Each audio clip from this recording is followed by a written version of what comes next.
ఆమోసు గ్రంథం 9వ అధ్యాయం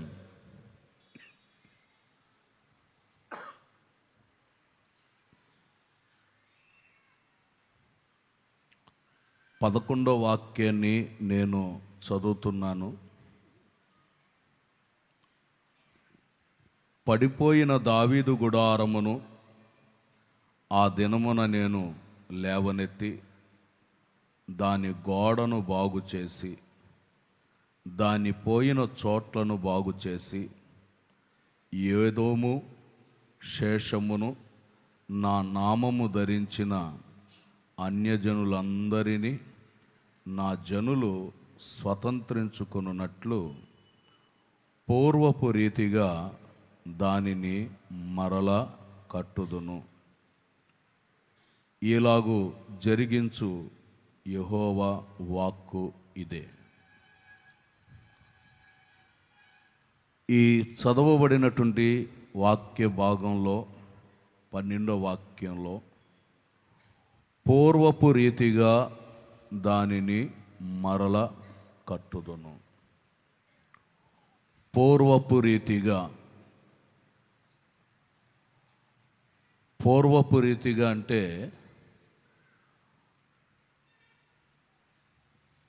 మనం లోకంలో ఉన్నప్పుడు ఎలా ఉన్నామో ఆ రీతిగా అని కాదు దీని అర్థం.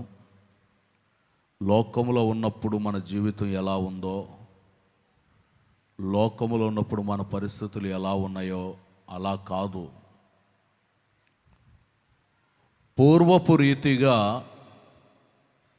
దానిని మరలా కట్టుదును అంటాడు.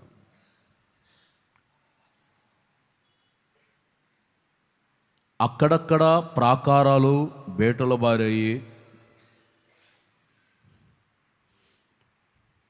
అక్కడక్కడ కొన్ని స్థలాల్లో ప్రాకారాలు నెర్రలు విరిచి శత్రువు లోనికి ప్రవేశించేటట్లుగా మార్చబడి ఉన్నాయి. అందుకనే ఆయన అంటారు, పడిపోయిన దావీదు గుడారమును నేను మరల కడుతాను అంటాడు. గుడారం, దేహం ఒక గుడారం అని పౌలు గారు చెప్తారు. ఈ గుడారము పడిపోయే స్థితిలో ఉండకూడదట.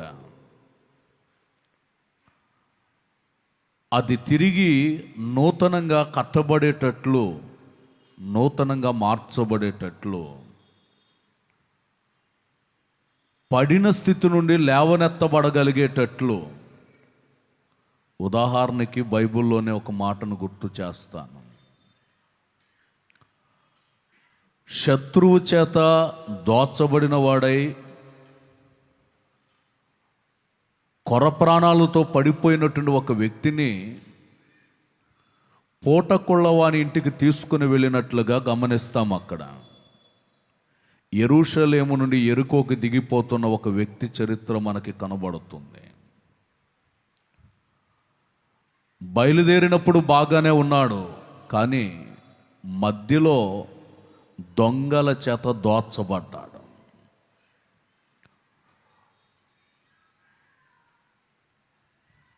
దోచుకున్నటువంటి వాడు కూడా వస్త్రమును దొంగిలించినట్లుగా చూస్తాం. ఈ ఆత్మీయ జీవితపు ప్రయాణంలో మనం పరిగెడుతున్నప్పుడు మనకి ఇవ్వబడినటువంటి ప్రశస్తమైనటువంటి రక్షణ వస్త్రాన్ని మనం జాగ్రత్తగా కాచుకొని నడిపించబడాలి. వస్త్రము కలిగినటువంటి వ్యక్తులుగా ఉండాలి. శత్రువు దాన్ని దోచుకుంటే మరలా ఇతనికి అవసరమైన దాని కొరకు పూటకొళ్ళవాని ఇంటికి తీసుకుని వెళ్ళి అక్కడ పరామర్శించి పోషించినట్లుగా చూస్తాం. అంటే ఒక వ్యక్తి యొక్క దేహం లేక గుడారం అది శిథిలావస్థ స్థితికి వెళ్ళిపోయినప్పుడు, ఆ శిథిలావస్థ స్థితికి వెళ్ళిపోయినటువంటి ఆ గుడారాన్ని తిరిగి కట్టడానికి, తిరిగి నిర్మించటానికి. చూడండి, కొన్ని దగ్గరలో మనం ఇళ్ళు చూస్తాం, కట్టి సంవత్సరం 2 సంవత్సరాలైనా బీటలు బారిపోయి ఉంటాయి గోడలు.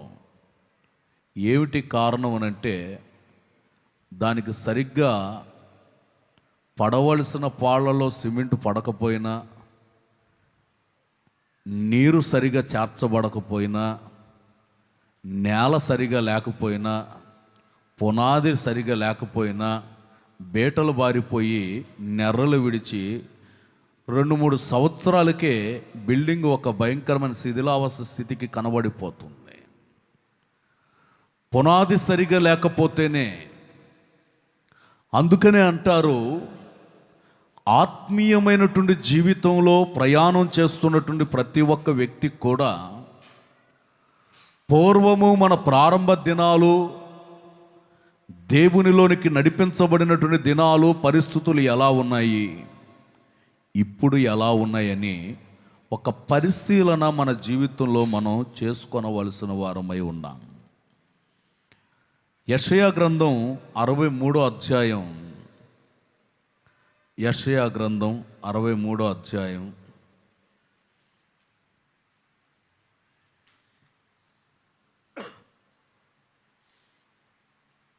11వ వాక్యం. అప్పుడు ఆయన పూర్వదినములను మోషేను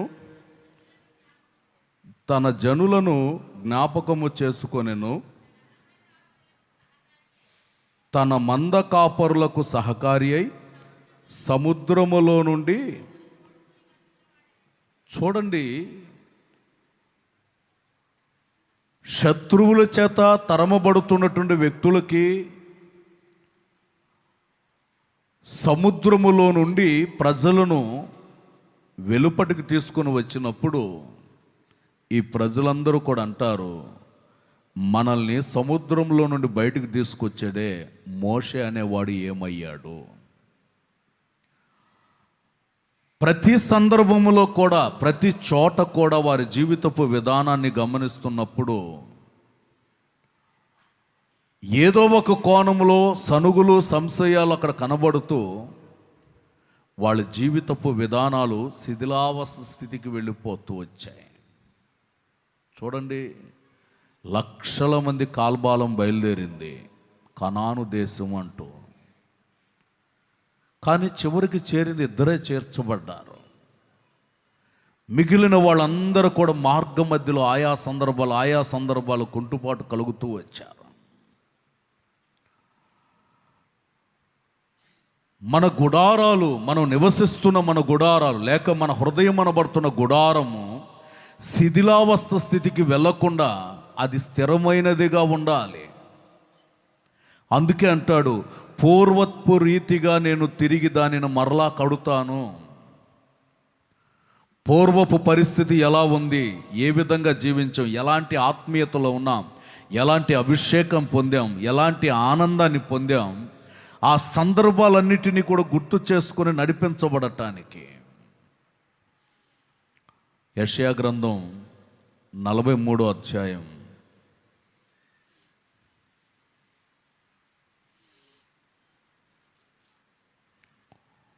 18వ వాక్యాన్ని చదువుతారు. మునుపటి క్రియలను జ్ఞాపకం చేసుకోవద్దు, పూర్వకాలపు సంగతులు. అంటే లోకంలో మనం ఉన్నప్పుడు ఆ సందర్భాలు, ఆ సంగతులు ఏది కూడా మీరు తలంచుకొనవద్దు అంటాడు. లోకములో ఉన్న పరిస్థితులను తలంచుకొని, లోకములో ఉన్నటువంటి పద్ధతులను తలంచుకొని, లోకములో ఉన్నటువంటి ఆచారాలను తలంచుకొని నడిపించబడవద్దు. నేను ఒక నూతన క్రియ చేయుచున్నాను. పూర్వపు రీతిగా నీ జీవితం తిరిగి కట్టబడేటట్లు నేనొక నూతనమైనటువంటి కార్యాన్ని నీ జీవితంలో చేయబోతున్నాను అంటాడు. ఈ ఆత్మీయ యాత్రలో పరుగెడుతున్నటువంటి మనలో లోకములో ఉన్నటువంటి జరిగిన సందర్భాలు, లోకములో ఉన్నప్పుడు జీవించిన అనుభవాలు, ఆ పద్ధతులు, ఆ పరిస్థితులు, వాటిని తలంచుకుంటూ ఆత్మీయ జీవితాన్ని మర్చిపోయేటటువంటి వాళ్ళు ఉన్నారు. ఆధ్యాత్మిక స్థితిని మర్చిపోయేటటువంటి వాళ్ళు ఉన్నారు. లోకంలో ఉన్నాడు ఒక వ్యక్తి, వాడు మార్పు చెందాడు. బాగా పేకాడేవాడు, మార్పు చెందాడు. తాగేవాడు, మార్పు చెందాడు. భక్తిగా ప్రార్థనకి బైబిల్ ఇచ్చుకొని చర్చికి వస్తున్నాడు, వెళ్తున్నాడు. పాత స్నేహితులందరూ అంటారు, రే నువ్వు కూడా దిగిపోయావు దీంట్లో, నువ్వు కూడా దిగిపోయావు దీంట్లో, రే ప్రార్థనకి వెళ్తున్నాడు రేయుడు అని అందరూ హేళనగా మాట్లాడుతూ ఉన్నా ఏమి పట్టించుకోకుండా తల వంచుకొని బైబిల్ పట్టుకొని చర్చికి వచ్చేవాడు. 1 సంవత్సరం దినాలు గడిచిన తర్వాత ఆ స్నేహితుల్లో ఒక స్నేహితుడు అవసరం పడి తిన్నగా వాళ్ళ ఇంటికి వెళ్తే వాళ్ళ ఇంట్లో వాళ్ళని అడిగితే వాళ్ళు అంటారు, అయ్యా నువ్వేమో మార్పు చెందావు, సంవత్సరం నుండి భక్తిగా జీవిస్తున్నావు, ప్రార్థనకి వెళ్తున్నావు, ఇంకేముందయ్యా పాత సెంటర్ ఉంది కదయ్యా, ఆ చెట్ల కింద ఉంటారయ్యా, వెళ్ళండి అక్కడికి అని చెప్పి పంపించింది ఆయమ్మ. తిన్నగా అక్కడికి వెళ్ళాడు, సైకిల్ స్టాండ్ వేసి నిలబడుకున్నాడు దూరంగా. ఎంతసేపుడికి పిలిచిన వాడు రాడే, ఉండరా 2 నిమిషాలాగా అయిపోతుంది ఆట అంటాడు. వీడు అక్కడి నుండి కదలట్లు అక్కడే నిలబడుకొని పిలుస్తూ ఉన్నాడు, ఎంతసేపు కేకేస్తున్నా వాడు రావట్లేదు. చివరికి నిదానంగా వాడి దగ్గరికి వెళ్ళి నిలబడ్డాడు. అక్కడ ఆ బ్యాచ్తో వెళ్ళి నిలబడ్డాడు. నిలబడి రే రారా వెళ్దాం, నీతో పని ఉండి వచ్చాను రా అని అంటే, ఉండరా 2 నిమిషాలు ఉండి వస్తానని అంటాడు ఎంతసేపటికి. చివరికి పాత ప్రాణం కదా, పాత సహవాసం కదా, పాత పద్ధతులు కదా, ఇక అక్కడ నిలబడి వాడు ఉన్న డబ్బులన్నీ పోగొడుతుంది. రే ఆ మొక్క కాదురా, ఈ మొక్కే రా, ఇదే రా, నీ వల్ల కావట్లేదురా, జరుగు నేను ఆడతానని ఆడు కూర్చున్నాడు. వీడి కోసమని వెళ్ళినోడు వారం రోజుల దాకా ఇంటికి కూడా వెళ్ళలేదు, అక్కడే ఆ చెట్ల కింద కూర్చున్నాడు. కారణం ఏంటంటే పూర్వపు స్థితిని జ్ఞాపకం చేసుకుని అక్కడికి వెళ్ళి అక్కడకు తెస్టేసినందువలన అది లాగేసుకుంది. కారణం ఇతడిలో ప్రార్థనా బలం లేదు, వాక్యపు బలం లేదు, అంతగా స్థిరపడిన వాడు కాదు గనక లోకం అతను లాగేసుకుంది. ప్రియ దేవుని ప్రజలారా, మునుపటి సందర్భాలు జ్ఞాపకం చేసుకొనకుండా నూతన క్రియని పక్షంగా చేసే దేవుని సన్నిధిలో తిరిగి ఆయన వైపు తేరు చూసి, ప్రభువా పూర్వపు స్థితి నా జీవితానికి కలిగేటట్లు, పూర్వపు వైభవం నా జీవితానికి కలిగేటట్లు అలాంటి కార్యం నా పట్ల జరిగించండి నాయనని ప్రార్థన చేసుకుంటే ప్రభు తిరిగి మనల్ని నూతన పరచాలి అని కోరుకుంటున్నాడు. దేవునికి స్తోత్రం, హల్లెలూయా. మలాకి గ్రంథం 3వ అధ్యాయం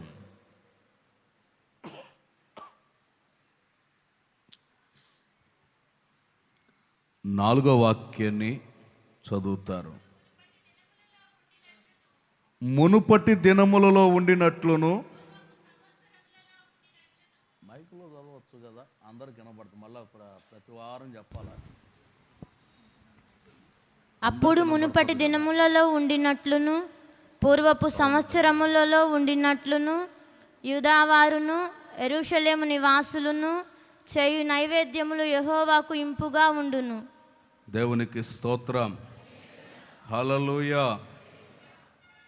పూర్వపు దినములలో ఉండినట్లు, పూర్వపు సంవత్సరములలో ఉండినట్లు యూదావారును యెరూషలేము నివాసులను చేయు నైవేద్యములు యెహోవాకు ఇంపుగా, అంటే ఆనందాన్ని సంతోషాన్ని కలుగు చేసేటట్లు. అంటే పూర్వదినములలో, పూర్వపు సంవత్సరాలలో మన జీవితపు విధానం, నైవేద్యం, దేవునికి అర్పించే అర్పణ, దేవుని సన్నిధిలో చేసేటటువంటి ప్రార్థన, ప్రభువుకి చెల్లించే స్తుతియాగాలు, ప్రభువుకి చెల్లించేటటువంటి అర్పణలు, వీటిని ఏ విధంగా చేసి ప్రభువుకి ఇంపైన సువాసనగా మార్చబడ్డారో ఆ స్థితి తిరిగి మరలా పొందాలి అంటాడు.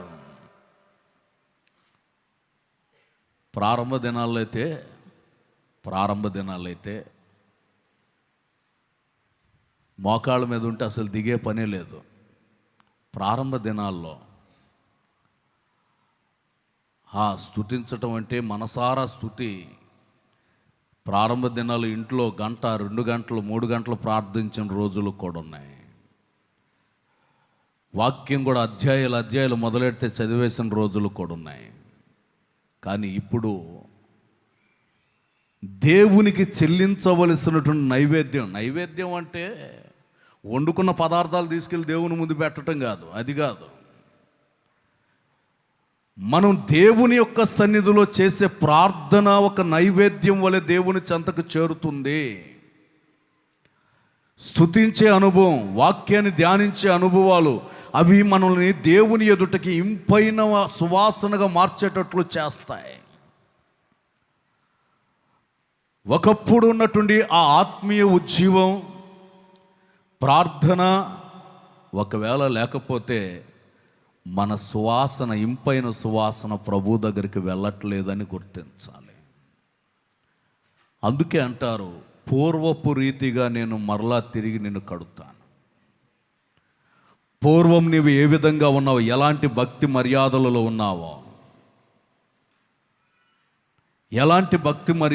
ఉన్నావో, ఒకప్పుడు పరుగులు తీసినటువంటి వ్యక్తులు కొంతమంది నాకు తెలుసు. వాళ్ళు సాక్ష్యాలు చెప్పారు. నేను వచ్చిన కొత్తలో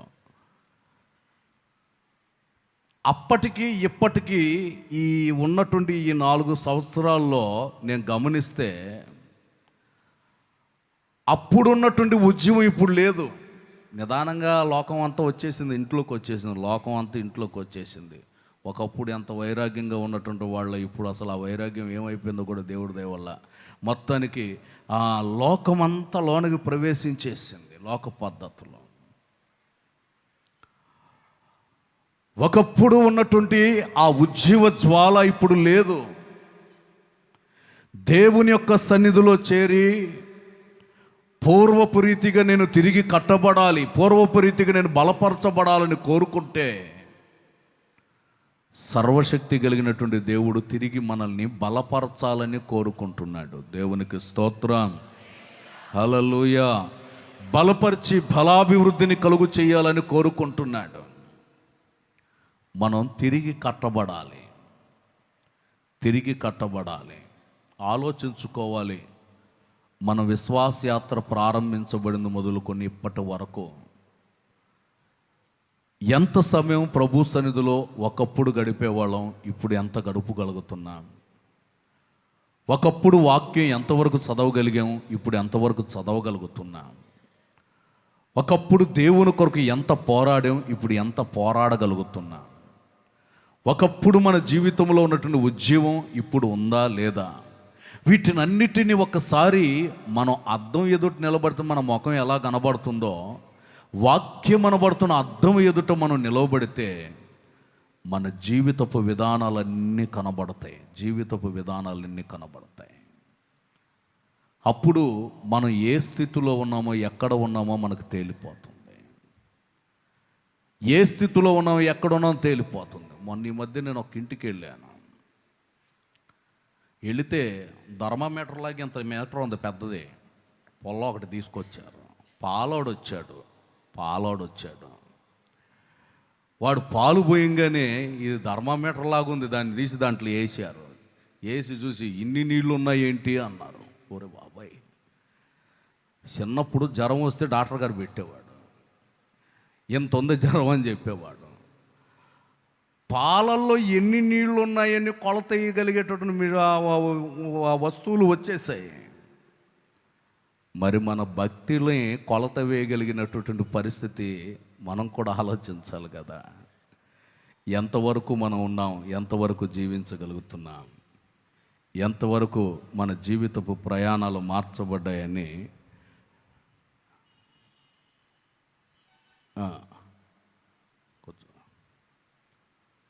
బాబు బయట కార్లు ఉన్నాయి, ఎవరో కార్లు తీస్తే బాగుంటుంది. వాళ్ళకి ఇసుక లారీలు వచ్చాయట. కారు గళ్ళవాళ్ళు 8888 కారు నంబరు, 2488 కారు నంబరు. ఆ నంబర్ గల్లవాళ్ళు ఎలా అండి? తెలంగాణ రిజిస్ట్రేషన్ ఒకటి, పశ్చిమ గోదావరి రిజిస్ట్రేషన్ ఒకటి. తీసేయండి వెళ్ళి. వాళ్ళు చెప్పిన దగ్గర పెడితే మీరు లేచి వెళ్ళే అవకాశం ఉండదు. దేవునికి స్తోత్రం, హల్లెలూయా. అందుకే ప్రార్థన చేయండి. సొంత స్థలం ఉంటే ఈ గొడవలు ఉండవు. పార్కింగ్కి సొంత స్థలం ఉంటే ఈ గొడవలు ఉండవు. మనకంటూ ఒక స్థలం ఉందనుకోండి, ఎవరి దగ్గర అడిగించుకునే పని ఉండదు. ఎక్కడ పడితే అక్కడ పెట్టుకోవచ్చు, మన ఇష్టం. దేవునికి స్తోత్రం, హల్లెలూయా. మన భక్తి, మన పరిస్థితులు, మన విధానాలన్నిటినీ కరెక్ట్గా తూకం వేసినట్లుగా చూసుకొని దేవుని ఎదుట మనం నిలిచే వ్యక్తులుగా ఉండాలి. దేవునికి స్తోత్రం, హల్లెలూయా. అందుకే అంటాడు, పూర్వపు రీతిగా నేను నిన్ను కడుతాను. ఎలాంటి పరిస్థితి, ఎలాంటి ఏ విధంగా మన జీవితాన్ని ఆయన కడుతాడో అనే మాటలు, కొన్ని మాటలు, 1-2 మాటలు నేను చెప్తాను. మొదటి మాట, నీలముతో నీ పునాదులు, నీలముతో పునాదులు కట్టెదను.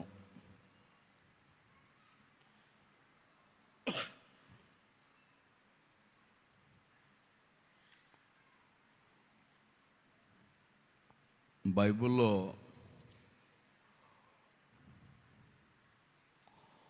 ఒక్కొక్క రంగుకి ఒక్కొక్క ఆత్మీయ అర్థం రాయబడింది. ఒక్కొక్క రంగుకి ఒక్కొక్క ఆత్మీయ అర్థం రాయబడింది. నీలముతో నేను నీకు పునాదులు వేస్తాను అనే మాట మనకు యెషయా గ్రంథం 54వ అధ్యాయం 11వ వాక్య భాగాన్ని చదువుతారు. ప్రయాసపడి గాలివాన చేత కొట్టబడి ఆదరణ లేక ఉన్నదానా, నేను నీలాంజనములతో నీ కట్టడమును కట్టుదును, నీలములతో నీ పునాదులను వేయుదును. దేవునికి స్తోత్రం, హల్లెలూయా. నీలముతో నీకు పునాదులు వేస్తాను అంటారు. నీలము, నీలి రంగు మనకి ఆకాశం వైపు చూసినప్పుడే కనబడుతుంది. ప్రశాంతంగా ఉన్నప్పుడు మనం ఆకాశాన్ని చూస్తే ఆకాశం నీలి రంగులో ఉంటుంది. అంటే నీలముతో నేను నీకు పునాదులు కడతాను అంటాడు. నీలము అంటే ఆత్మీయ అర్థం, పరసంబంధమైనటువంటి ప్రేమ, పరసంబంధమైనటువంటి జ్ఞానమునకు సాదృశ్యంగా ఉన్నది. నీలము పరసంబంధమైనటువంటి ప్రేమకు సాదృశ్యంగా ఉన్నది. పరలోక సంబంధమైనటువంటి ప్రేమ చేత మనకి పునాదులు వేస్తాడట.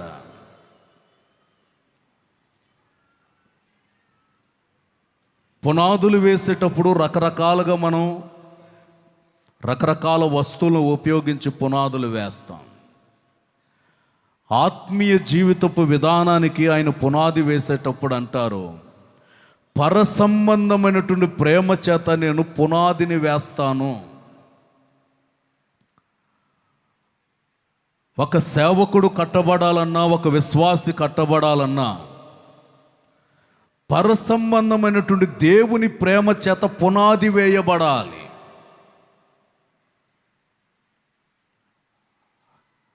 దేవుని చేత ఒక పునాది వేయబడితే ఆ పునాది స్థిరపరచబడుతుంది. మనుషుల చేత పునాదులు వేస్తే అది శిథిలావస్థ స్థితికి వెళ్ళిపోతుంది. దేవుని చేత పునాది వేయబడితే అది స్థిరంగా ఉంటుంది, కదలకుండా ఉంటుంది. ప్రభువే పునాదిగా ఉండి మన జీవితాన్ని పునాదుల మీద వేస్తే మన జీవితం శాశ్వతంగా స్థిరపరచబడుతుంది. అందుకని క్రీస్తు ప్రేమ చేత మన పునాది వేయబడాలి. మనుషుల ద్వారా పునాదులు వేయబడితే అవి కదిలిపోతాయి.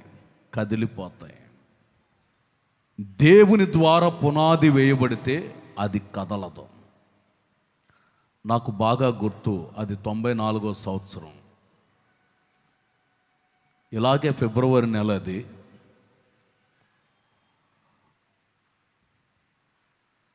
సంఘములో ఉన్నటువంటి ఒక యవనస్తుడు చిన్న చీటీ రాసి, చీటీ ఇవ్వగానే నాకు అదే గుర్తొచ్చింది. ఇప్పుడు మా వాడిచ్చంగానే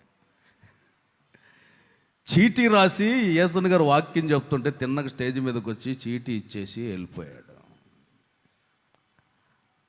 ఆ చీటీలో ఉన్న మాట ఏంటంటే, నీ సేవ నిలవదు అని రాసిచ్చాడు.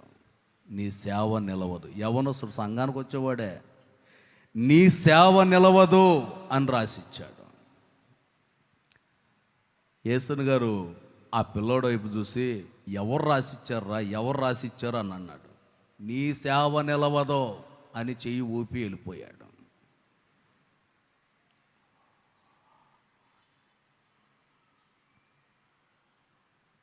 ఇంచుమించుగా 20 ఏళ్ళు దాటిపోయినా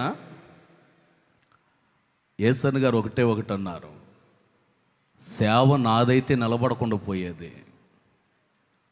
నాకు ఈ మినిస్ట్రీని ప్రభు ఇచ్చాడు,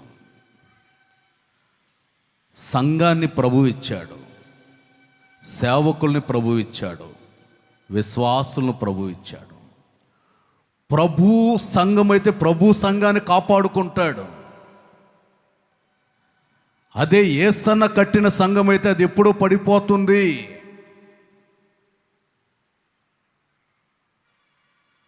పాపం ఈ రోజుకి ఆ యవనస్తుడు నానా బాధలు పడుతూ, ఆటో తోలుకుంటూ నానా బాధలు పడుతూ ఉన్నాడు. సంఘానికి లేడు, దూరంగా ఎక్కడో ఉంటున్నాడు. కొందరు శబదాలు చేసేవాళ్ళు కూడా ఉంటారు. క్రీస్తు ప్రేమ చేత ఒక వ్యక్తికి పునాది వేయబడితే, ఒకవేళ మిమ్మల్ని ఆత్మీయతలోనికి నడిపించిన వాళ్ళు బోల్డ్ అంతమంది ఉండొచ్చు. అయితే వాళ్ళ మీద పునాది వేయబడకూడదు. మనం బాప్తిసాలిచ్చి రక్షణ మార్గాన్ని చూపించినటువంటి వాళ్ళు చాలామంది ఉంటారు. అయితే పరసంబంధమైనటువంటి క్రీస్తు ప్రేమ మీద మీరు పునాది వేయబడాలి. నేను కూడా ఇక్కడికి వచ్చిన తర్వాత చాలామందికి బాప్తిసాలు ఇచ్చాను. అలాగని సాగర్ పాస్టర్ మీద కట్టబడాలని ఏం లేదు. ఇక్కడ క్రీస్తు ప్రేమ మీద కట్టబడిన వాడైతే నిలవబడతాడు. ఎందుకనంటే యేసు క్రీస్తు ప్రేమ అగాధ సముద్రాల కంటే కూడా ఉన్నతమైన ప్రేమ కలిగినది. అది శాశ్వత కాలం నిలిచి ఉండేటటువంటిది గనుక నీ పునాది యేసయ్య ప్రేమ మీద వేయబడాలి. దేవునికి స్తోత్రం. హల్లెలూయా, హల్లెలూయా. అందుకని ఆత్మ సంబంధమైనటువంటి ప్రేమ. మీరు యాకోబు పత్రిక రాసుకోండి. యాకోబు పత్రికలో 3వ అధ్యాయం 17వ వాక్యం మీరు రాసుకుని, నేను చాలాసార్లు చెప్పాను ఆ మాటలు మీరు అక్కడ రాసి పెట్టుకోండి. దాంట్లో ఒక లైన్ మాత్రమే నేను చెప్తున్నా. పైనుండి వచ్చు జ్ఞానము మొట్టమొదట పవిత్రమైనది అంటాడు.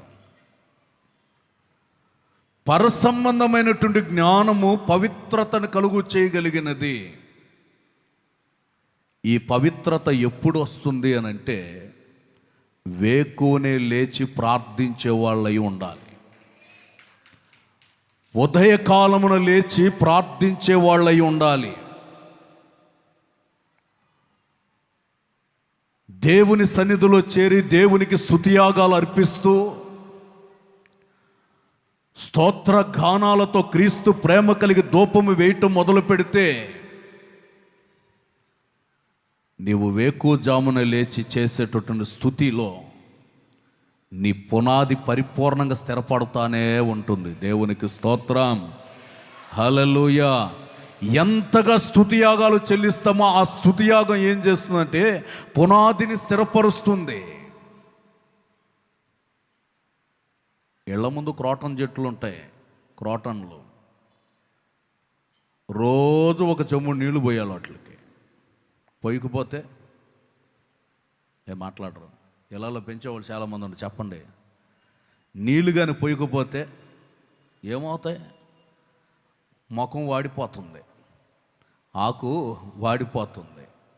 ఏందో ఇట్లా వాడిపోయింది, ఏం తెగులు పట్టింది అది కానీ చూస్తే తెగులు కాదు. నీళ్ళు ఒక చెంబుడు నీళ్లు పడకపోతే అది నిలబడదు. ఈ వేసవిలో ఎంత నీళ్లు ఉంటే అంత అది ప్రశాంతంగా ఉంటుంది. అలాగని ఎండాకాలం నీళ్లు పోస్తే దెబ్బకి చచ్చూరుకుంటుంది. వేడివేడిగా ఉన్నప్పుడు నీళ్లు పోస్తే దెబ్బకి చచ్చూరుకుంటుంది. అది ఉదయకాలంనే చేయాలి. ఆ పని చల్లగా ఉన్నప్పుడే చేయాలి. ఒక చెట్టుకే చల్లగా ఉన్నప్పుడు నీళ్లు పోస్తేనే అంత ప్రశాంతంగా ఎదుగుతుందే. ఆత్మీయ జీవితంలో పరిగెడుతున్నటువంటి మనకు పునాది వేకువజామున ప్రార్థన. దేవునికి స్తోత్రం, హల్లెలూయా. ఉదయకాలమున లేచి ప్రభువుకు స్తుతి చెల్లిస్తే ఆ స్తోత్ర గానాల మూలంగా మనకేమవుతుంది? కృప ఆవరిస్తుంది. యోహాను మొదటి పత్రిక 4వ అధ్యాయం 17వ వాక్యం. యోహాను మొదటి పత్రిక 4వ అధ్యాయం 17వ వాక్యం. తీర్పు దినమందు మనకు ధైర్యము కలుగునట్లు దీని వలన ప్రేమ మనలో పరిపూర్ణము చేయబడి ఉన్నది. ఎలయనగా ఆయన ఎట్టివాడై ఉన్నాడో మనము కూడా ఈ లోకములో అట్టివారమై ఉన్నాము. దేవునికి స్తోత్రం. క్రీస్తు ప్రేమ మన జీవితంలో ఉండాలి. ప్రభువు ప్రేమించారు, మనం కూడా ప్రేమ గల వారంగా ఉండాలి. లోకాన్ని ఆయన ద్వేషించాడు, లోకపు క్రియల్ని మనము కూడా ద్వేషించాలి. అప్పుడే మన పునాది స్థిరంగా మార్చబడుతుంది. క్రీస్తు ప్రేమతో మనకు పునాది బలంగా వేయబడాలి. ప్రతిరోజు కూడా ఉదయకాలమున లేచి ప్రభుని స్తుతించండి. మీరు స్తుతి చెల్లిస్తే మీ ఇంట్లో భద్రత ఉంటుంది, మీరుంటున్న ప్రాంతానికి కూడా భద్రత ఉంటుంది. మనం నివసించే స్థలాలన్నీ భద్రపరచబడతాయి, కాపుదల కలుగుతుంది, మనకు కూడా మంచి ఆరోగ్యం కలుగుతుంది. అందుకని ఉదయకాలమున లేచి ప్రభు నామాన్ని స్తుతించాలి. దేవునికి స్తోత్రం, హల్లెలూయా. అందుకనే అంటాడు, పర సంబంధమైనటువంటి ప్రేమతో నేను నీకు పునాది వేస్తాను. రెండో మాట, నా సంఘమును నేను కడుతాను. నా సంఘమును నేను కడుతాను. ఇది నేను చెప్పే మాట కాదు, యేసుక్రీస్తు ప్రభుల వారు చెప్తున్న మాట ఇది. నా సంఘమును నేను కట్టెదను. మత్తయి శుభవర్తమానం 16వ అధ్యాయం 18వ వాక్యాన్ని చదువుతారు. మరియు నీవు పేతురువు, ఈ బండ మీద నా సంఘమును కట్టుదును, పాతాళలోక ద్వారములు దాని ఎదుట నిలువనేరవని నేను నీతో చెప్పుచున్నాను. దేవునికి స్తోత్రం. సంఘాన్ని నేను కడుతాను అంటున్నాడు ఇక్కడ. నా సంఘమును నేను కడుతాను. దేవుడు సంఘములో ఉన్నప్పుడు, దేవుని వాక్యం సంఘములో ఉన్నప్పుడు సంఘం కట్టబడుతుంది. పాతాళలోక ద్వారాలు నిలవబడవట. దాని ముందు సంఘము ఎదుట పాతాళలోక ద్వారాలు నిలవబడవు. క్రీస్తు శరీరం అనబడుతున్నటువంటి సంఘములో ఉన్నటువంటి వ్యక్తులు ఆయన ప్రేమ మీద పునాదులు వేయబడుతూ కట్టబడుతూ ఉంటే ఆ సంఘం దినదినము అభివృద్ధి చెంది విస్తరించబడుతుంది. పేతురు గారు ప్రభుతో చెప్తారు, ప్రభువా, ఈ కొండ మీద మనం ఇక్కడే ఉందాం, బాగా ఉంది ఇక్కడ చోటు. ఈ కొండ మీద మనం ఇక్కడే స్థిరంగా ఉండిపోదాం. నీకొకటి, ఏలియాకు ఒకటి, మోషే గారికి ఒకటి, అందరికి తలా ఒక పర్ణశాలలో కట్టేస్తాం, ఇక్కడే ఉండిపోదాం. ప్రభు అంటారు, పేతురు, ప్రకృతిపరమైనటువంటి బండ మీద కాదు మనం స్థిరపడవలసింది, క్రీస్తు శరీరం అనబడుతున్న ఒక బండ, ఆ బండ మీద సంఘముగా నీవు కట్టబడితే నీవు కదల్చబడినటువంటి వ్యక్తివిగా ఉంటావు. ఇక్కడే ఉందాం, ఏడా ఒక బండ కడతాం, ఈ బండ మీద స్థిరంగా ఉందామని అంటే కాదు. ఆ బండ క్రీస్తు గనుక క్రీస్తు మీద మన పునాది వేయబడాలి. యేసు క్రీస్తు ఉన్న చోట పాతాలు నిలవబడదు. ఒకవేళ ద్వారాలు తెరవబడినా అవన్నీ మూయబడి అంతు లేకుండా వెళ్ళిపోతాయి. అందుకని సంఘము క్షేమాభివృద్ధి పొందగలిగేటట్లు పౌలు గారు ఎఫెస్సి పట్టణానికి వెళ్ళినప్పుడు ఆ ఎఫెస్సి పట్టణంలో 12 మంది ఉండే ఒక సంఘం కనబడింది. 12 మంది ఉండే సంఘం, అది పురుషుల సంఘం. 12 మంది పురుషులు ఉన్నారు, పురుషుల సంఘం.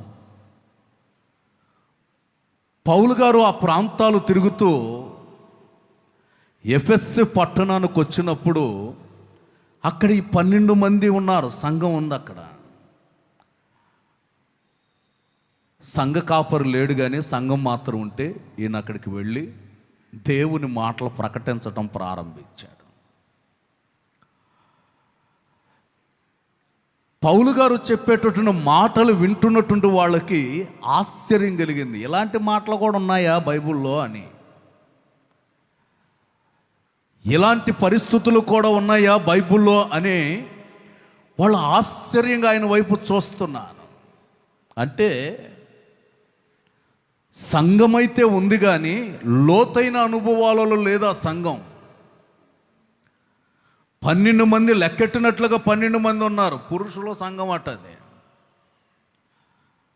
స్త్రీల సంఘాలు ఎక్కువ చూస్తూ ఉంటాం, కానీ ఇక్కడ పురుషుల సంఘం అని కనబడింది నాకు. ఈ 12 మంది అక్కడ చేరి ఉన్నారు. వాళ్ళతో చెప్తాడు, మీరు విశ్వసించినప్పుడు పరిశుద్ధాత్మను పొందారా అంటాడు. పరిశుద్ధాత్ముడా ఎట్లుంటాడండి ఆయన? పరిశుద్ధాత్ముడు ఎలా ఉంటాడు?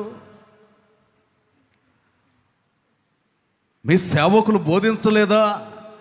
ఏమోనండి, ఎప్పుడు మాకు బోధించలేదు, మాకు కూడా ఎప్పుడు తెలియదు పరిశుద్ధాత్మ గురించి. బాప్తిసాలు పొందేవండి, బాప్తిసాలు పొందారు, కానీ ఆత్మపూర్వకమైన సేవకుల ద్వారా పొందలేదు. దైవజనుడు వారికి 2వసారి బాప్తిసం ఇచ్చినట్లుగా అక్కడ కనబడుతుంది. బాప్తిసం ఇచ్చి ఒక సరైనటువంటి అవగాహన కలిగేటట్లు, ఒక సరైనటువంటి ఒప్పుకోలు కలిగేటట్లు. ఈ మధ్యకాలంలో కొంతమంది యవనస్తులు నన్ను అడిగారు, అయ్యా మరలా బాప్తిసం తీసుకోవాలనుకుంటున్నామండి అని. ఎందుకని, ఎవరి దగ్గర తీసుకున్నారంటే మన పాస్టర్ల పేర్లే చెప్పారు. మంచిదే కదా అని అంటే, తెలియని వయసులో తీసుకున్నామండి, మా అమ్మగారు మా నాన్నగారు పోరు చేసి దిగు దిగు దిగు అని అంటే మాకేం తెలియలేదు, దిగాం.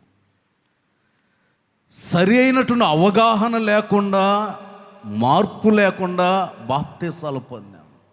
నేను కూడా కొంచెం చిన్నపిల్లలు కానీ దిగితే యవ్వన బాప్తిసం, యవ్వన వయసు కనుక్కొని ఇంకో సంవత్సరం పైకి ఎక్కంటాను. ఎందుకనంటే వాళ్ళకి పరిస్థితి తెలియకుండా, ఏమి తెలియకుండా, ఆత్మీయతను గురించి తెలుసుకోకుండా, బాప్తిసం అంటే ఏమిటో తెలుసుకోకుండా, ఆధ్యాత్మిక స్థితి అనుభవాలు తెలుసుకోకుండా దిగితే సరి అయినటువంటి పునాది వాళ్ళ జీవితానికి ఏర్పరచబడదు. మీరు చదువుతారు అపోస్తుల కార్యముల గ్రంథం 19వ అధ్యాయం 5వ వాక్యం. అపోస్తుల కార్యముల గ్రంథం 19వ అధ్యాయం 1వ వాక్యం నుండి 6వ వాక్యం వరకు రాసుకోండి. 5వ వాక్యం చదువుతారు. వారు ఆ మాటలు విని ప్రభువైన యేసు నామమున బాప్తిస్మము పొందిరి. తరువాత పౌలు వారి మీద చేతులుంచగా పరిశుద్ధాత్మ వారి మీదికి వచ్చెను. అప్పుడు వారు భాషలతో మాట్లాడుటకును ప్రవచించుటకును మొదలుపెట్టిరి. వారందరూ ఇంచుమించు 12 పురుషులు. దేవునికి స్తోత్రం. హల్లెలూయా. విశ్వసించినప్పుడు పరిశుద్ధాత్మను పొందారంటే లేదన్నప్పుడు వారు బాప్తిసాలు పొంది పరిశుద్ధాత్మ నింపుదల పొంది ప్రవచన ఆత్మ కలిగినటువంటి అనుభవాన్ని పొంది దేవుని సన్నిధిలో స్థిరులుగా మార్చబడ్డారు. సంఘం కట్టబడటం అంటే అనేక మంది గుంపులుగా రావటం అని కాదు. మన పునాది ఆది అపోస్తుల ఉపదేశములో స్థిరపరచబడాలి. సరైన బాప్తిసము పొందాలి. పరిశుద్ధాత్మ నింపుదలను పొందాలి. ఆత్మ వరములు ఫలములను స్వతంత్రించుకున్నట కొరకు దాని కొరకు ప్రాకులాడి ప్రార్థన చెయ్యాలి. దేవుని వాక్యం అంటుంది, నేను నా సంఘాన్ని కడుతాను. రోగాలు తీరిపోతున్నాయని వచ్చేవాళ్ళు కనబడుతున్నారు కానీ, సమస్యలు తీరిపోతున్నాయని వచ్చేవాళ్ళు కనబడుతున్నారు కానీ, నేను జ్యేష్ఠుల సంఘంగా స్థిరపరచబడాలి, పరిశుద్ధాత్మని యొక్క ప్రవాహాన్ని నేను అనుభవించాలి, ఆత్మ ఉజ్జీవ జ్వాల ఆ మంట నాలో రగిలించబడాలి అనేటటువంటి ఆశయం కలిగినటువంటి వారు లేకపోతే ఈ రోజున దేవుని యొక్క వాక్యం అంటుంది, నా సంఘమును నేను కడుతాను. ఈ నెల ప్రారంభంలోనే ఆయన వాగ్దానం చేశారు, నా బాహువులు నీ పక్షంగా నేను చాపాను అని. నీవు ఆత్మపూర్వకమైనటువంటి వ్యక్తివిగా ఉండాలి. దేవునికి స్తోత్రం. హల్లెలూయా. ఆత్మ లేకపోతే లేనిపోయిన అనుమానాలు, పరిశుద్ధాత్మ లేకపోతే సందేహాలు, పరిశుద్ధాత్మ నింపుదల లేకపోతే అనుమానాలు, పరిశుద్ధాత్మ నింపుదల లేకపోతే కోపాలు, ద్వేషాలు, పగ, ఈర్ష్య పెరిగిపోతుంది. పరిశుద్ధాత్ముడు నీలో ఉంటే ఆత్మ నిన్ను కంట్రోల్ చేస్తాడు. నీ జీవితపు విధానాన్ని సరిచేయటం ప్రారంభిస్తాడు. ఎడ్ల బండికి 2 ఎడ్లు కట్టినప్పుడు ఆ తాడు ఎవరి దగ్గర ఉంటుంది? తాళ్ళు ఉంటాయా ఉండవా? లెఫ్ట్ వెళ్ళాలన్నప్పుడు లెఫ్ట్, రైట్ వెళ్ళాలన్నప్పుడు రైట్ లాగుతూ ఉంటాడు. తాడు ఉంటుంది. నడిపించేవాడి చేతిలో ఉంటుంది, వెనక కూర్చునేవాడి చేతిలో ఉండదు. మనల్ని నడిపించవలసింది, మనల్ని తీర్చిదిద్దవలసింది ఎవరు అని అంటే పరిశుద్ధాత్మ దేవుడు. దేవునికి స్తోత్రం. హల్లెలూయా. ఆత్మ చేతులు మన జీవితాన్ని సమర్పించుకుంటే, పరిశుద్ధాత్ముని యొక్క ప్రవాహం అనేది ఉంటే ఆయన క్రియ చేయటం ప్రారంభిస్తాడు. గుడారాల పండుగలో పరిచర్య చేయాలనుకున్న వాళ్ళు తప్పనిసరిగా బాప్తిసాలు పొందిన వాళ్ళు అయి ఉంటేనే పరిచర్య ఇస్తారు అక్కడ. లేకపోతే పరిచర్య ఉండదు. కోటాల్లో కూర్చొని వాక్యం వింటమే. ఎందుకనంటే ఆది అపోస్తుల ఉపదేశ క్రమం అనేది ఏర్పాటు చేయటం జరిగింది. గత వారంలో కూడా చాలామంది పరిచర్యకు వస్తే పంపించేశారు. ముందు నువ్వు మారు మనసు పొందు, అప్పుడు పరిచర్య చేద్దు కానీ అని. ముందు నువ్వు బాప్తిసం పొందు, అప్పుడు పరిచర్య చేద్దు కానీ. దేవుని ద్వారా కలిగే ఆశీర్వాదం కావాలి అంటే మార్పు ఉండాలి. అందుకే అంటున్నాడు, నేను నా సంఘాన్ని కడుతాను, అది స్థిరపరచబడుతుంది. దేవునికి స్తోత్రం. హల్లెలూయా. హల్లెలూయా. గలతీయులకు రాసినటువంటి పత్రిక 1వ అధ్యాయం 22వ వాక్యం. క్రీస్తునందున్న యూదయ సంఘముల వారికి నా ముఖపరిచయము లేకుండెను, కానీ మునుపు మనలను హింస పెట్టినవాడు తాను పూర్వమందు పాడు చేయుచు వచ్చిన మత పూర్వ దినాలలో ఏ సంఘాన్ని పాడు చేస్తూ వచ్చాడో ఆ వ్యక్తి ప్రకటించుచున్నాడని సంగతి మాత్రమే విని. సంఘములోనికి మూర్ఖత్వంలో ఉన్నవాడిని తీసుకొస్తాడట. మూర్ఖపు స్వభావం కలిగి సంఘాన్ని చెల్లాచెదురు చేసిన ఒక వ్యక్తి, ప్రార్థనకి విరోధంగా పోరాడిన వ్యక్తి,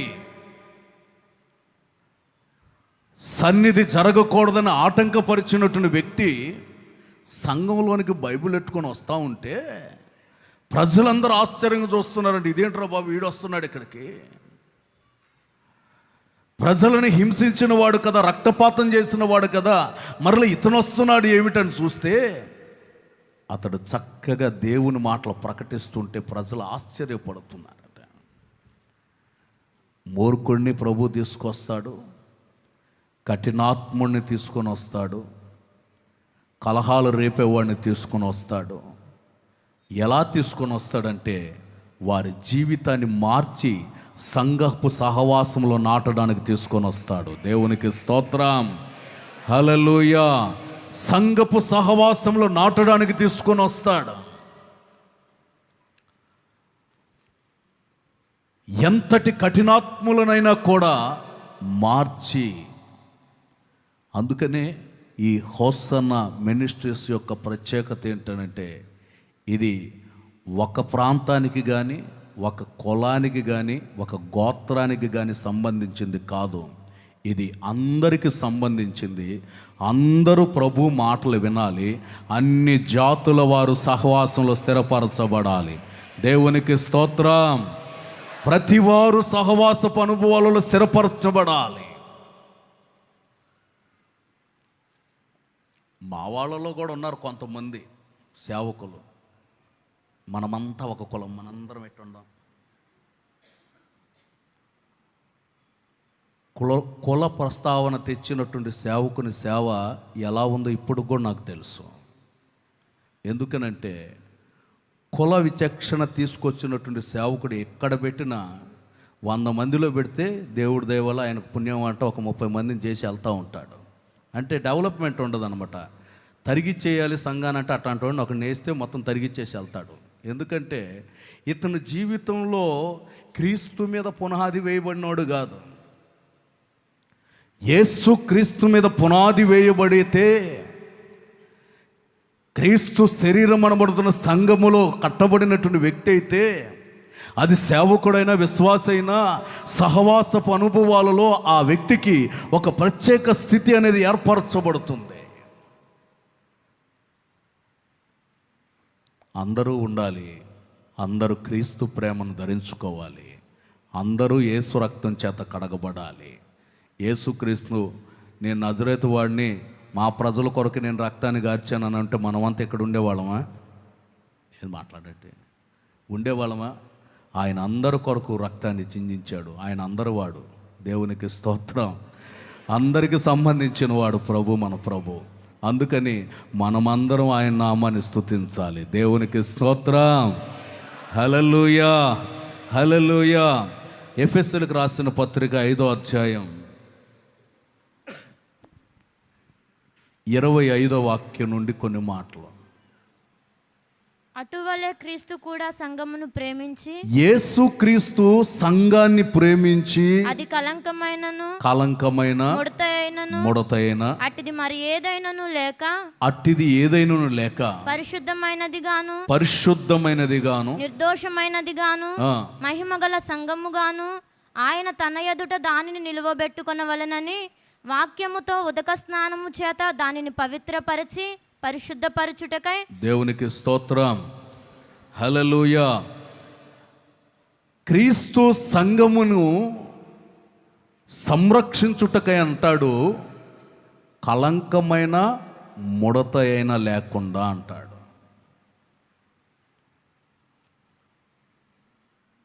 యేసుక్రీస్తు మనలో ప్రేమను చూచాడు. నా రక్తం చేత కడగబడిన వాళ్ళు వీళ్ళని గ్రహించారు. కొన్నిసార్లు మనం ప్రభువుని విడిచిపెట్టి, కొన్నిసార్లు ప్రభువుని దూషిస్తూ, ఏం చేశాడు నాకు దేవుడని దేవుడిని మాట్లాడి, రకరకాల కోణాల్లో ఆయన్ని వ్యతిరేకంగా మాట్లాడుతున్నప్పుడు ప్రభు మనల్ని చూసి బాధపడినటువంటి అనుభవాలు పెట్టుకొని ఉంటే మనం ఈ రోజున భూమి మీద అసలు ఉండేవాళ్ళం కాదు. యేసుక్రీస్తు ప్రేమామయుడు గనుక మన సందర్భాలన్నిటిని కూడా చక్కగా గుర్తుపట్టి ఆయన సహిస్తూనే ఉన్నాడు, సహిస్తూనే ఉన్నాడు, సహిస్తూనే ఉన్నాడు, సహిస్తూనే ఉన్నాడు, భరిస్తూనే ఉన్నాడు. అందుకనే మనం ఈ రోజు వరకు సజీవులుగా ఉండగలిగామని చెప్పక తప్పదు. దేవుని యొక్క వాక్యము చేత మనల్ని ఉదక స్నానం చేస్తున్నాడు ప్రతి క్షణం. మనం ఉంటున్నది కృపాకాలం. ఈ కాలం ముగించబడితే శ్రమల కాలం మొదలైపోతుంది. ఆ కాలంలోనికి వెళ్ళకుండా ఈ కృపాకాలం ముగింపులోనే దేవుని రాకడలో మనం ఎత్తబడే గుంపులోనికి మనం కూడా వెళ్ళి చేరిపోవాలి. శ్రమల కాలం, మహాశ్రమల కాలం అనేది ఒకటి ఉంది. దానిలోనికి వెళితే మనిషి జీవితానికి క్షేమం ఉండదు. ఈరోజు చావాలనుకున్న రైలు కింద పడితే దెబ్బకి చచ్చిపోతున్నారు. అప్పుడు చావు దగ్గరికి కూడా రాదు. చావు దగ్గరికి కూడా రాదు. సులువుగా పీకలు కోసేసుకుంటున్నారు. ఇప్పుడు దెబ్బకి చస్తున్నారు. అప్పుడు కోసుకున్నాడు చావడం. ఎందుకనంటే నిన్ను వేధిస్తూనే ఉంటుంది. ఆ శ్రమల కాలం అంత భయంకరంగా ఉంటుంది. తేలుకాటుకు మందు ఉంది ఇప్పుడు, కానీ అప్పుడు తేలు కుడితే మందు దొరకదు. 6 నెలలు వేధించబడతారు. అంత భయంకరమైన బాధ ఉంటుంది. శ్రమల కాలంలో ఆ శ్రమలు భయంకరమైన పరిస్థితులు కలగబోతున్నాయి. ఆ స్థితిలో నీవు చిక్కుపడకుండా ఉండునట్లుగా సమయం ఉన్నప్పుడు ఈ కృపాకాలములోనే సంఘముగా కట్టబడి దేవుని రాజ్య పౌరులుగా మార్చబడటానికి మనం సిద్ధపడాలి. అప్పుడే మన జీవితానికి క్షేమం. అందుకనే ఈ కృపాకాలపు ముగింపులోనే మనం దేవుని రాజ్యం కొరకు సిద్ధపడి ఆయన కొరకు ఎదురు చూస్తూ అక్కడికి వెళ్ళిపోయి చేరాలి. దేవునికి స్తోత్రం, హల్లెలూయా. శ్రమల కాలం, మహాశ్రమల కాలం, భయంకరమైనటువంటి సందర్భాలు. 666 ముద్ర వేయబడుతుంది. ఈ రోజులో రేషన్ కార్డు, ఆధార్ కార్డు ఉన్నప్పుడు ఆ రోజుల్లో ముద్ర ఉంటేనే వాడు ఏదైనా ఇస్తాడు. అప్పుడు అలాంటి పరిస్థితులు కలుగజేయబోయే రోజులు రాబోతున్నాయి. ఇంకా కాలం ఉంది, సమయం ఉంది, సందర్భాలు ఉన్నాయి అనుకుంటే కాదు. జ్యేష్ఠుల సంఘముగా నీవు కట్టబడి దేవుని రాజ్య పౌరులుగా మార్చబడటానికి మనం సిద్ధపడే వ్యక్తులుగా ఉండాలి. దేవునికి స్తోత్రం, హల్లెలూయా, హల్లెలూయా. అందుకనే అంటారు, నా సంఘమును నేను కడతాను. మనం కట్టబడాలి, మనం కట్టబడాలి. ఇంకొక మాటను కూడా చెప్పి నేను ముగిస్తాను. జాలిపడి నీ ప్రాకారాల్ని కట్టుతాను. జాలిపడి నీ ప్రాకారాల్ని కట్టుతాను. యెషయా గ్రంథం 60వ అధ్యాయం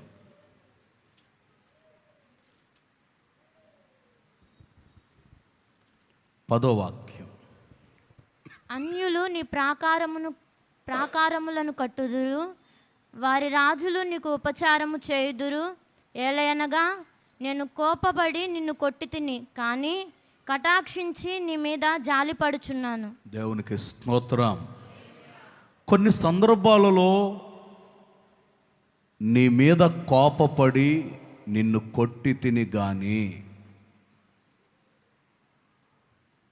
నిన్ను కటాక్షించి నీ మీద జాలి పడుతున్నాను అంటాడు. ప్రభు కోపపడటం అంటే ఆయన కోపపడితే మనకున్న సర్వస్వం కోల్పోయే పరిస్థితులు వస్తాయి. దేవుడు మన మీద కోపపడ్డాడు అని అంటే దేహంలో బలహీనత ప్రారంభమవుతుంది. ఎందుకనంటే మన జీవితపు విధానాల్ని గుర్తు చేసుకోవటానికి. ఆయన అంటారు, నేను కోపపడి నిన్ను కొట్టాను, అయినా జాలి పడుతున్నాను అంటాడు. ప్రియ దేవుని ప్రజలారా, అప్పుడప్పుడు ఆయన మనల్ని సరిచేయుట కొరకు, అప్పుడప్పుడు ఆయన మనల్ని బాగు చేయుట కొరకు, మన ఆత్మీయ జీవిత నూతన పరుచుట కొరకు చిన్న చిన్న శోధనని ప్రభువే కలుగు చేయటం మొదలు పెడతాడు. మన విశ్వాస జీవితానికి పునాది ఏర్పరచబడేటట్లు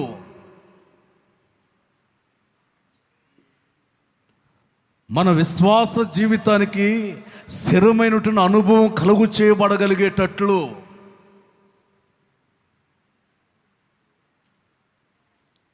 ఆయన మనల్ని స్థిరపరచాలని కోరుకుంటున్నాడు. స్థిరపరచాలని.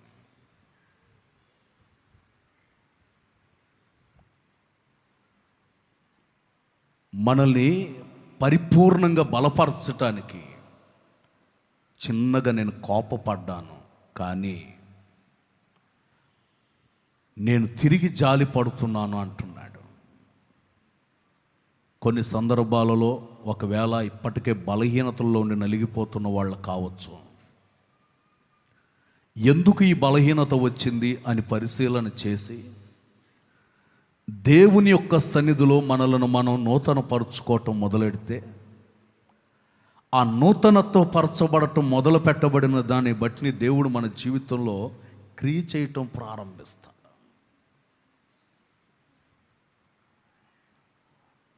అప్పుడు మన జీవితానికి ఒక అద్భుతమైనటువంటి క్షేమం ప్రారంభమవుతుంది. చూడండి, బళ్ళు ఉంటాయి, బైకులు కానీ కార్లు కానీ ఉంటాయి. మనం తిప్పినంతసేపు తిరుగుతూనే ఉంటాయి. మొదటి గేర్లోనే ఈ రోడ్డు దాటేసేవాడు ఉన్నాడు కొంతమంది. మొదటి గేర్లోనే ఇక్కడ స్టార్ట్ చేస్తే మొదటి గేర్లోనే ఆ రింగు దగ్గరికి వెళ్ళిపోయేవాడు. నువ్వు ఫస్ట్ గేర్లోనే అంత స్పీడ్ అనమాట, జర్ర అంట, ఒకటో గేరే.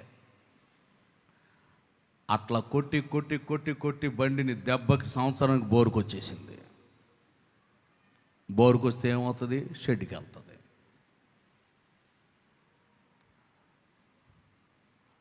మహా స్పీడు నడిపేవాళ్ళు ఉన్నారు, అసలు దానికి ఊపిరి ఆడనివ్వకుండా అని ఊపిరి ఆడనివ్వకుండా దొల్లేవాళ్ళు ఉన్నారు. చివరికి బోరుకు వస్తుంది. బోరుకు వచ్చిన తర్వాత ఏం చేయాలో మరలా బోరు చేసి ఆడిస్తారు. కాసేపు 2 రోజులు 3 రోజులు ఆడిస్తారు. ఆడుతూనే ఉంటుంది. ఆయిల్ పోస్తూనే ఉండాలి, ఆడుతూనే ఉంటుంది. ఎంత ఆయిల్ పోసినా తాగుతూనే ఉంటుంది, ఆడుతూనే ఉంటుంది. 3 రోజుల తర్వాత చెప్తున్నాడు మెకానిక్, 40 కంటే ఎక్కువ స్పీడ్ పోకూడదు, స్పీడ్ పోయిందంటే మళ్ళీ షెడ్కి వచ్చేస్తుందని చెప్తాడు. 40 కంటే, అయ్యా నేను గేరు వేస్తే మొదటి గేరులోనే వెళ్ళిపోవాలి, 100 దాకా వెళ్ళిపోవాలి, దాటేస్తాను అని అంటే కుదరదు. నిదానంగా బోరు చేసాము, నిదానంగా పోవాలి, స్పీడ్ పోకూడదు అని అంటాను. మన బాడీలు కూడా అంతేనండి. అప్పుడప్పుడు బోరు చేస్తూ ఉంటారు. చేసిన తర్వాత వేగంగా పరిగెట్టాలని మన వల్ల కాదు. స్పీడ్కి వెళ్ళాలి అంటే స్పీడ్కి వెళ్ళటానికి అంత కుదరదు, నిదానంగా పోవాలని అంటాడు. అందుకని చిన్న చిన్న బలహీనతలు వచ్చినా కలవరపడకుండా, ఏదో ఒక అద్భుతం నాకు ముందుంది, ఏదో ఒక ఆశ్చర్యకారం నా ముందుంది, దేవుడు కటాక్షించకపోతాడా, దేవుడు జాలి పడకపోతాడా? చూడండి, అక్కడ 31వ కీర్తనలో ఉంటుంది ఒక మాట. ఏమని ఉంటుందంటే, ఆయన కోపం నిమిషము మాత్రం ఉంటుంది, ఆయన దయ ఆయుష్కాలమంతా ఉంటుంది అని. చూడండి, భూకంపాలు కూడా వస్తూ ఉంటాయి కదా. 1 నిమిషం భూకంపం వచ్చిందంటే దేశమంతా పాడైపోతుంది. భూకంపానికి 1 నిమిషం వస్తేనే. మరి ప్రభు కోప్పడితే మనం ఏమైపోతాం? అందుకని ప్రభు ప్రేమకు మనం పాత్రులై ఆయన్ని మనం శాంతిపరచాలి. శాంతిపరచటం అంటే ప్రభువుకి మన సమీపస్తులుగా మార్చబడి మా జీవితంలో మేము క్షేమాధారాన్ని పొందాలి అని కోరుకోవాలి. మీరు 61వ అధ్యాయంలో కూడా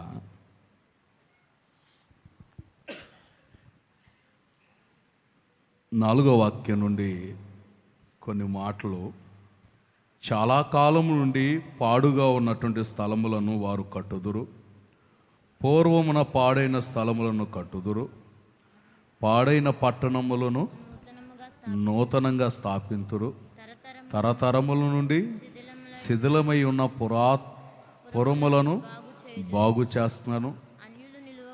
అన్యులు నిలువబడి మీ మందలను మేపుదురు, పరదేశులు మీకు వ్యవసాయకులు, మీ ద్రాక్ష తోట కాపరులు, మీ ద్రాక్ష తోట కాపరులను అగుదురు.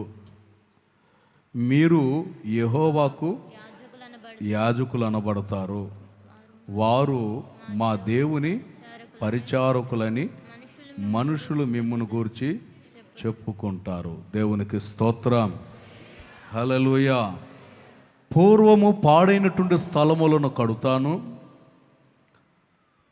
పాడైపోయినటువంటి పట్టణాలని నూతనంగా స్థాపిస్తాడట. నూతనంగా స్థాపిస్తాడు అంటే మన జీవితానికి నూతనత్వం కలుగు చేయబడుట కొరకు ఒక క్రొత్తదనం మన జీవితంలో క్రొత్తదనం కలిగేటట్లు, క్రొత్త అనుభవం కలిగేటట్లు, క్రొత్త రూపు కలిగేటట్లు ఆయన చేస్తారట. క్రొత్తదనం కలిగేటట్లు అంటే మన జీవితపు విధానం నూతనత్వంగా మార్చబడాలి. నూతనత్వంగా ఒక క్రొత్త అనుభవాన్ని, అంటే క్రొత్తదనం కనబడేటట్లు అంటే మన జీవితపు పరిస్థితుల్లో నూతనత్వాన్ని ప్రజలు గుర్తించాలి, క్రొత్త అనుభవాన్ని గుర్తించాలి.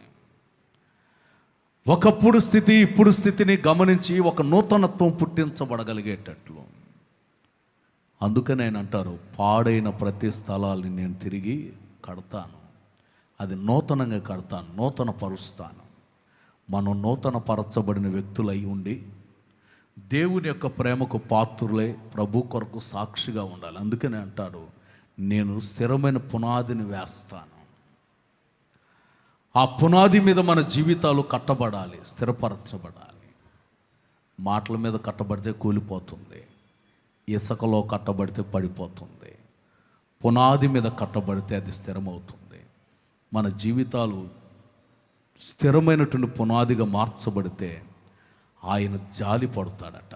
అందుకని ఎక్కడ కూడా ఏ సందర్భంలో కూడా ఒకవేళ మనకు బలహీనత చోటు చేసుకున్నా కలవరపడక, ప్రభు ఎందుకో నన్ను సరిచేయటానికి మార్గాన్ని ఎంచుకున్నట్టున్నాడని ప్రభువుకు అప్పగించుకుని ఒకసారి మన జీవితాన్ని మనం నూతన పరుచుకుంటే ఆ నూతనత్వంలోని ఒక క్రొత్త అనుభవం ప్రారంభించబడుతుంది. అందుకని ఆ క్రొత్తదనాన్ని పొందటానికి మనం కూడా సిద్ధపడితే ఆయన పూర్వపు రీతిగా మనల్ని తీర్చిదిద్ది మన జీవితాన్ని ఆశీర్వాదకరమైన బాటలో నడిపిస్తాడు. అలాంటి కృప యేసయ్య అనుగ్రహించునుగాక. ప్రార్థన చేసుకుందాం. పరిశుద్ధుడును ప్రేమాస్వరూపియగు తండ్రి, మీ ప్రశస్తమైనటువంటి ఘనమైన నామానికి స్తోత్రాలు. లేఖన భాగాలలో మీరు సెలవిచ్చినట్లుగా పూర్వపు రీతిగా మరలా నేను నిన్ను కట్టుదునని వాగ్దానం చేసినటువంటి సర్వశక్తి కలిగినటువంటి దేవా, మీరు మమ్మల్ని కట్టుటకు నాయన లోకములో నుండి ప్రత్యేకింప చేసి ప్రభా ఒక శ్రేష్టమైనటువంటి జీవితాన్ని జీవించగలిగేటట్లు మా ఎడల మీరు తలంచినటువంటి ఉన్నతమైన తలంపులను బట్టి స్తుతిస్తూ ఉన్నాము తండ్రి. నీలములతో నీ పునాదులను నేను కట్టుదునని మీరు సెలవిచ్చారు. పరసంబంధమైనటువంటి దృష్టి, ప్రేమ కలిగి ఆప్యాయత కలిగి నడిపించబడాలని మీరు సెలవిస్తూ వచ్చారు. నా సంఘమును నేను కట్టుదునని మీరు సెలవిస్తూ వచ్చారు. ప్రభువానికి స్తోత్రం. నాయనా, మేము ఎక్కడ కట్టబడాలో, ఎక్కడ స్థిరపరచబడాలో, ఆది అపోస్తుల ఉపదేశ క్రమములో మా జీవితాలు పరిపూర్ణంగా స్థిరపరచబడాలని మీరు కోరుకున్న విధానాన్ని బట్టి స్తుతిస్తూ ఉన్నాం. మీరు జాలిపడి మా జీవితాలలో ఉన్నతమైనటువంటి ప్రాకారాన్ని కడుతానని మీరు సెలవిచ్చారు. తండ్రి, ఈ వాక్యాన్ని విశ్వసించినటువంటి ప్రతి కుటుంబంలో గొప్ప కార్యాలు మీరు జరిగించి గణనామానికి మహిమ తెచ్చుకోనండి. మీరు మమ్మల్ని కట్టి పరిపూర్ణమైన స్థితిని కలుగు చేసి మీరు అక్కడ పర్యంతరము వరకు మా జీవితాలు స్థిరపరచబడినట్లుగా గొప్ప కార్యాలు మీరు జరిగించండి. ప్రాకారము కలిగినటువంటి పునాదులలో మా జీవితాలు స్థిరపరచబడినట్లుగా గణనీయమైన కార్యాలు జరిగించి గణనామానికి మహిమ తెచ్చుకొనమని యేసుక్రీస్తు ప్రశస్త నామంలో అడుగుచున్నాము పరమ తండ్రి, ఆమేన్. మన తండ్రి అయిన దేవుని ప్రేమ, ప్రియకుమారుడైన యేసుక్రీస్తు ప్రభుల వారి కృప, పరిశుద్ధాత్ముని యొక్క సన్నిధి సహవాసము సముఖం ఇప్పుడు ఎల్లప్పుడూ నిరంతరం విశ్వాస బాటలో ఉపదేశ క్రమంలో ప్రతి ఒక్కరిని ఆయన స్థిరపరిచి బలపరుచును గాక. ఆమేన్, ఆమేన్, ఆమేన్.